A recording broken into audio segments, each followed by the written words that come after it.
Picnic করে ফেরার পথে বাজার এলাকায় রাস্তায় তারস্বরে মাইক বাজিয়ে নাচ। যানজট কাটাতে পুলিশ তৎপর হতেই পিকনিক পার্টি পাল্টা আক্রমণ করে পুলিশের ওপর। আহত পুলিশকর্মী, গ্রেফতার নয়। জানা গেছে বর্ধমান দেওয়ানদিঘি থানার কুরমুন গ্রামের তালবোনা কালীতলা এলাকা থেকে মাইক বাজিয়ে পিকনিক করতে যায় একটি দল। ফেরার পথে বর্ধমান নবদ্বীপ রোডের ওপর কুরমুন বাজারে দীর্ঘক্ষণ তারস্বরে মাইক বাজিয়ে নাচানাচি করছিল মদ্যপ অবস্থায়। সেই সময় রাস্তা জ্যাম হয়ে যায়। তখন কুরমুন পুলিশ ক্যাম্পের এক অফিসার ও কনস্টেবল তাদের সাউন্ড কমাতে ও চলে যেতে বলে। এই নিয়ে চলে পুলিশের সঙ্গে কথা কাটাকাটি। তখন পুলিশকে লক্ষ্য করে ইট পাটকেল ছোড়া হয় বলে অভিযোগ। আহত হন অফিসার ও কনস্টেবল। আহত কনস্টেবল গঙ্গাপ্রসাদ চ্যাটার্জির আঘাত গুরুতর হওয়ায় তাকে বর্ধমান মেডিকেল কলেজ হাসপাতালে চিকিৎসার জন্য পাঠানো হয়। ঘটনা খবর পেয়ে দেওয়ানদিঘি থানার বিশাল পুলিশ বাহিনী পৌঁছায় ঘটনাস্থলে পরিস্থিতি নিয়ন্ত্রণে। গ্রেফতার করা হয় 9 জনকে।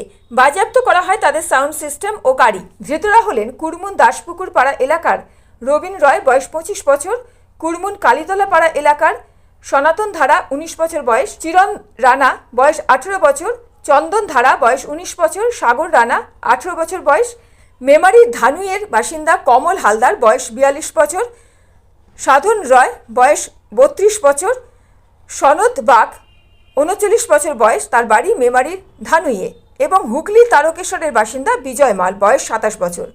ধৃতদের আজ বর্ধমান আদালতে পেশ করে পুলিশ। তাদের মধ্যে কয়েকজনকে রিমান্ডে নেওয়ার আবেদন জানিয়েছে আদালতে পুলিশ বলে জানা গেছে পুলিশ সূত্রে। Bureau report, mobile news 910।